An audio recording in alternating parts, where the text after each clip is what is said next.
Yo, what's happening guys? Welcome back to Tokimotive. Couple of things. When you've got a 31 and you lose dash lights, headlights, everything starts going on the fritz, or you lose the whole lot. There's one thing that's always a good safe first check. There's some earths behind the driver's headlight, and that earths a lot of the body harness with the lights and the dash lights and accessory power and stuff like that. On mine you can see those black wires coming through right there, because the original mount point is cut out for my cooler piping, but they're just mounted to a single little nut, and that's pretty much how they are factory. Before we get to the end, I want to encourage you guys to watch to the end of the video, because there's some cruising footage on my test drive.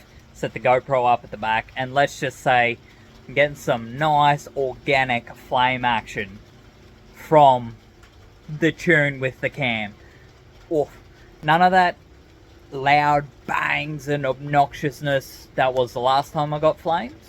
These gentle flames just bubble, and it's a nice big flame. It's kind of all tunerish, and I don't know.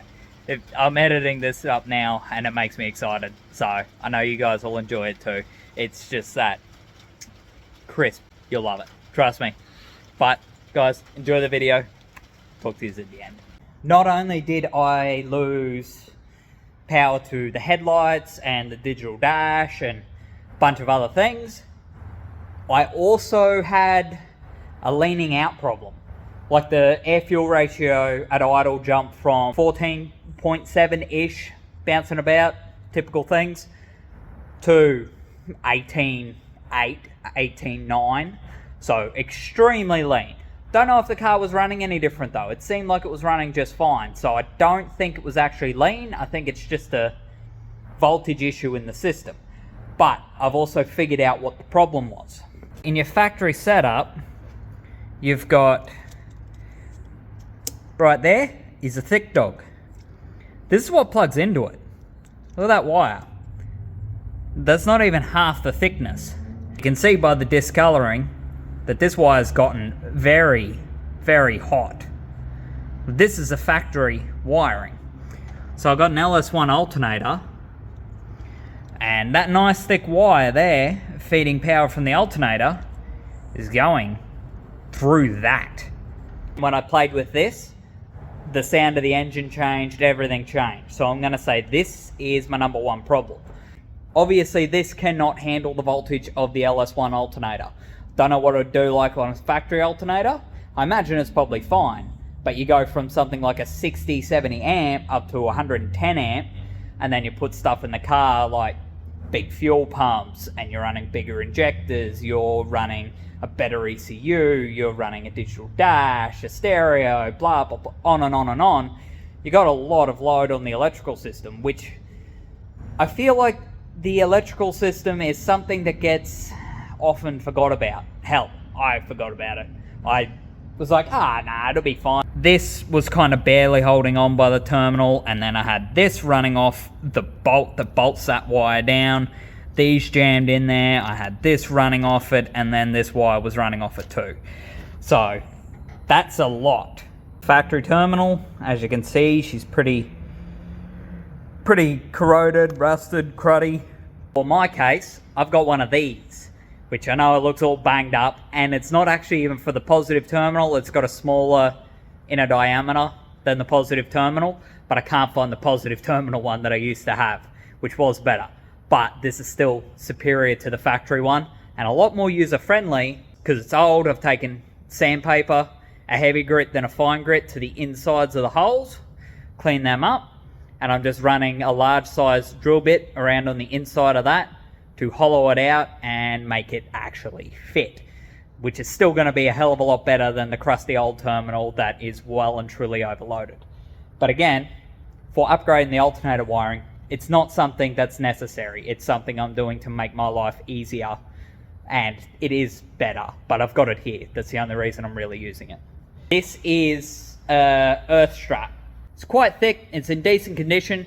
I'll give this a good tidy up, maybe trim the square edges off so it will actually sort of fit on the alternator terminal. And then I'm going to run this directly to the battery to hook that all up. Hopefully I have no further electrical issues like this. Because let's face it, that wire getting so hot, that could have been a fire waiting to happen. Why have I got no power? Helps if you turn the power point on. How the fuck did I put the wire?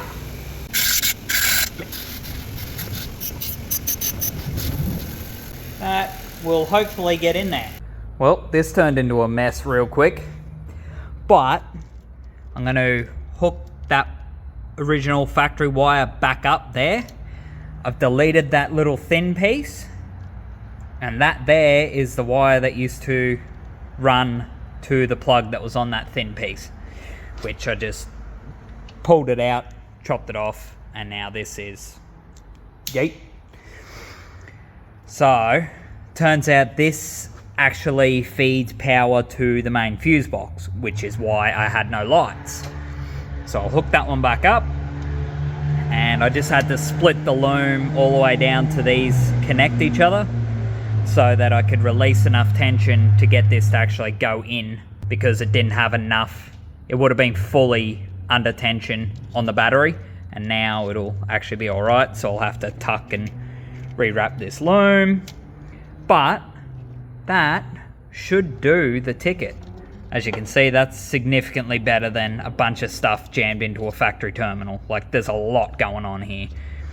Fuel pump and stereo, Haltech, main power wire that runs directly back to the starter, and then we've got some other power trigger stuff here.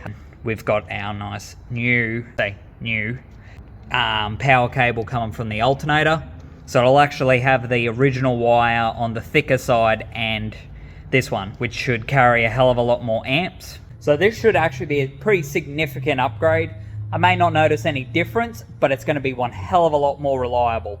So I'll probably time-lapse wrapping this all up, making it look nice and neat. This stuff here. Nice fleece loom tape, chemical resistant. Cheap as. Picked it up from Repco. If you're wrapping looms, wrap it in stuff like this. Don't wrap it in electrical tape. You're just going to give yourself a horrid sticky mess later on.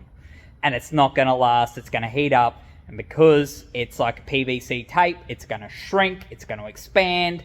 And it's just going to end up an absolute mess. Wrap any splits or anything with electrical tape underneath it, yes.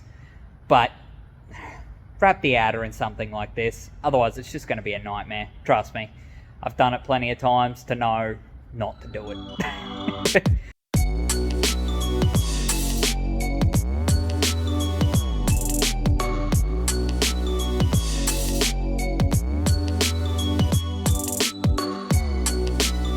Rather than have that big loop out there, I'm going to trim these shorter and chuck them back in the same spot.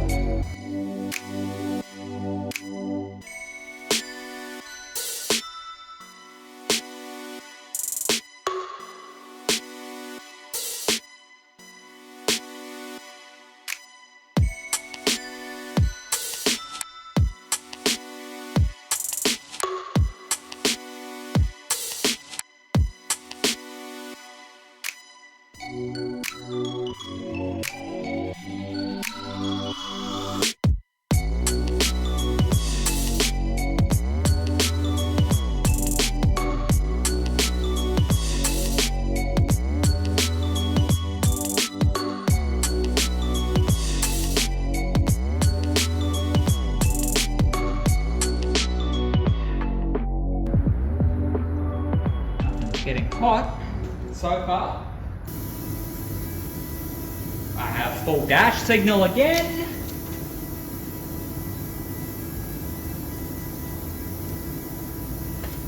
Nothing's getting hot anymore. I'm gonna call that a fantastic fucking success.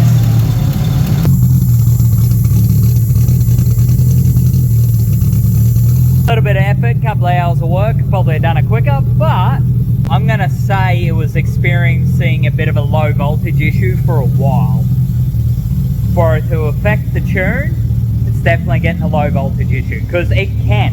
A voltage issue can throw your tune way off.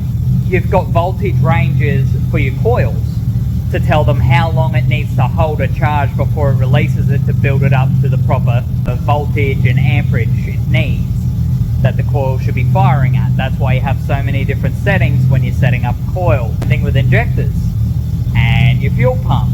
Everything has a voltage range it wants to be in, and if it's not in that or not consistent, like, it's going to cause issues. It's going to play havoc with it. Simple thing like a bad earth or a bad power feed can throw off an entire car. Hence why I hate factory Nissan wiring harnesses. They're like 30 plus years old. You don't know what is broken, what is damaged, what is split. Can throw a whole range of issues. Hence why I went Haltech and built my own harness, because the factory motor harness was cooked and I got sick of dealing with it and my tune changing every 5 minutes.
That drive turned my hair to a mess. I need maintenance. Bad. That was a freaking huge success. Honestly, huge success. It's no longer doing weird dying out every now and then when you just come to a stop, which it was doing, it was so inconsistent, I had no idea what was going on. I'm guessing it had something to do with voltage or the wiring. It even feels faster. Like, I think it's just getting the proper voltage to the computer, to the coils, to the injectors, everything. Like, it's slightly changed the fuels up top. It's changed a fair bit. I say, if you're having some wiring, electrical gremlins, and things are being a bit inconsistent in the car, and you got a 31, especially if it's fairly heavily modified and running a lot of stuff that draws a lot of power, or has an upgraded alternator or whatever, check this little dog out. Start her up, run her for a little bit, and see if that's so hot that you can barely touch the damn thing. Because that's what this was getting. This, bye. What I put in there, much better. Much better. You can probably do that with the factory terminal alright, as long as everything's minty and clean. But I got a lot of shit running off of that, so that fancy terminal was the best bet. But massive success. I've got lights, I've got everything works well. I no longer have that alternator squeal and light dip and rev dip that I used to get when I would kick the lights on. So that's a win. That must have just been a voltage issue the entire time, which makes sense. So yeah, huge success. Thing rips, and I'm super fucking happy. Thank you guys for watching. I hope you enjoyed the video, and I hope that if you're having an issue like this, like what I was having, that this video has helped solve your issue. Trust me, this was something I should have done when I did the reshell, because it's made a huge difference. Leave a like if you got something out of this video, if you enjoyed it, if it helped you. Let me know down in the comments below what you thought, and if you're having the same sort of issue. I want to know how actually common this is, but by the looks of it, I reckon it'd be fairly common with a high draw system. Thank you guys for watching, and I'll see you on the next one.